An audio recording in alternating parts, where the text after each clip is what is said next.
चांदनी रात और तुम्हारा। भाग 1। पहली मुलाकात।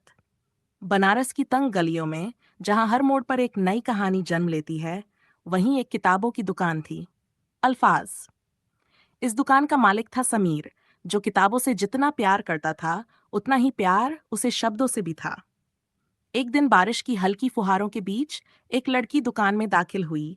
उसके भीगे बालों से पानी की बूंदें टपक रही थीं और वह हल्के गुलाबी रंग की साड़ी में किसी परी से कम नहीं लग रही थी। क्या मैं अंदर आ सकती हूँ? उसने मुस्कुराते हुए पूछा। समीर ने सिर हिलाया, पर उसकी आंखें उस लड़की की चमकती आंखों में उलझ गईं। मुझे कुछ कविताओं की किताबें चाहिए, लड़की ने कहा। कविता पढ़ना पसंद है आपको? हाँ, खासतौर पर वो कविताएं जो दिल की गहराइयों को छू जाएं। समीर ने उसे गुलजार की किताब थमाई। लड़की ने मुस्कुराकर किताब खोली और पढ़ना शुरू कर दिया। कुछ ही पलों में वह शब्दों में खो गई। आपका नाम? समीर ने हिम्मत जुटाकर पूछा। चांदनी, उसने हल्की मुस्कान के साथ जवाब दिया। भागदा, प्यार की दस्तक। चांदनी अब अक्सर अल्फाज में आने लगी। कभी कविताएं पढ़ती तो कभी समीर से घंटों बातें करती। दोनों की दोस्ती कब गहरी होने लगी, ये उन्हें भी नहीं पता चला। एक दिन समीर ने उसे गंगा किनारे चलने का न्योता दिया। रात का समय था और चांद की रोशनी गंगा के पानी पर मोती की तरह चमक रही थी। तुम्हें चांद पसंद है? समीर ने पूछा। बहुत। जब भी उदास होती हूँ, चांद से बातें करती हूँ। तो फिर आज चांद से मेरा एक राज भी सुन लो, समीर ने हल्की मुस्कान के साथ कहा। चांदनी ने उत्सुकता से उसकी ओर देखा। मुझे तुमसे प्यार हो गया है, चांदनी। कुछ पल की चुप्पी के बाद चांदनी ने धीरे से समीर का हाथ थाम लिया। शायद मुझे भी। इंतजार का इम्तिहान। समीर और चांदनी का प्यार गहराता गया, लेकिन किस्मत को कुछ और ही मंजूर था। चांदनी को अपने पिता के साथ दिल्ली जाना पड़ा और समीर बनारस में ही। दोनों ने एक दूसरे को चिट्ठियां लिखना शुरू किया। हर चिट्ठी में कविताएं होती, यादें होती और इंतजार की कसक होती।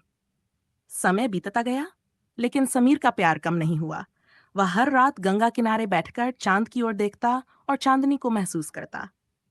भागजार। मिलन की रात। 3 साल बाद एक दिन समीर अपनी दुकान में बैठा था, जब दरवाजे पर वही जानी पहचानी आवाज आई। क्या अब भी कविता की वही किताबें मिलती हैं? समीर ने चौंक कर देखा। चांदनी सामने खड़ी थी। तुम वापस आ गई? हाँ, और इस बार हमेशा के लिए। समीर ने बिना कुछ कहे उसे गले से लगा लिया। उनके चारों ओर किताबों की खुशबू थी और बाहर चांद अपनी चांदनी पर मुस्कुरा रहा था। भागबाव, नई शुरुआत।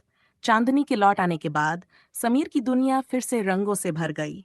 अल्फाज की दुकान अब सिर्फ एक किताबों की दुकान नहीं रही, बल्कि वहां हर शाम प्यार, कहानियां और सपनों का अड्डा बनने लगी। एक दिन चांदनी और समीर गंगा किनारे बैठे थे। हल्की ठंडी हवा बह रही थी और आसमान में चांद अपनी पूरी चमक के साथ फैला था। अब आगे क्या? समीर ने पूछा। उसकी आंखों में हल्की शरारत थी। शादी? चांदनी ने मुस्कुराकर कहा। समीर हंस पड़ा। इतनी आसानी से हाँ कह दिया? जब दिल को यकीन हो तो सोचना क्यों? चांदनी की आंखों में प्यार की चमक थी। भागसिस, बिछड़ने का डर। शादी की तैयारियां शुरू हो गई, लेकिन किस्मत ने फिर से एक इम्तिहान तैयार कर रखा। चांदनी के पिता को पता चला कि उसने समीर से शादी करने का फैसला किया है, तो उन्होंने सख्ती से मना कर दिया। वो सिर्फ एक किताबों की दुकान चलाता है। तुम्हारा भविष्य वहां नहीं है, चांदनी। उनके शब्द सख्त थे। लेकिन पापा, मैं समीर से प्यार करती हूँ। चांदनी ने समझाने की कोशिश की। प्यार से जिंदगी नहीं चलती। हम तुम्हारी शादी दिल्ली में तय कर चुके हैं। चांदनी को लगा कि उसकी दुनिया बिखर रही है। भागजैर, समीर का इंतजार। समीर को जब ये सब पता चला, तो उसने चांदनी से कहा, अगर तुम्हारे पास तुम्हारी खुशी नहीं देख पा रहे, तो हम भागकर शादी कर सकते हैं। चांदनी ने आंसुओं के साथ सिर हिलाया। नहीं समीर, मैं भागना नहीं चाहती। मैं चाहती हूँ कि हम सबका आशीर्वाद लेकर एक नया जीवन शुरू करें। समीर चुप हो गया। उसे यकीन था कि उसका प्यार किसी इम्तिहान से हार नहीं सकता। भागवार की एक आखिरी कोशिश। चांदनी ने अपने पिता से एक आखिरी बार बात करने की ठानी। उसने उन्हें गंगा घाट पर बुलाया और कहा, पापा, प्यार और इज्जत दोनों जरूरी हैं। समीर मुझे सिर्फ प्यार ही नहीं, बल्कि सम्मान भी देता है। अगर मैं किसी और से शादी करूंगी, तो जिंदगी भर खुश नहीं रहूंगी। चांदनी के पिता थोड़ी देर चुप रहे। फिर उन्होंने गहरी सांस ली और कहा, अगर वो सच में तुम्हें खुश रख सकता है तो जाओ, तुम्हारी खुशी में ही हमारी खुशी है। भागनाए चांदनी रात की शादी। गंगा किनारे चांद की रोशनी में अल्फाज की दुकान को फूलों से सजाया गया। समीर और चांदनी ने 7 फेरे लिए और बनारस की हवाओं में उनके प्यार की खुशबू घुल गई।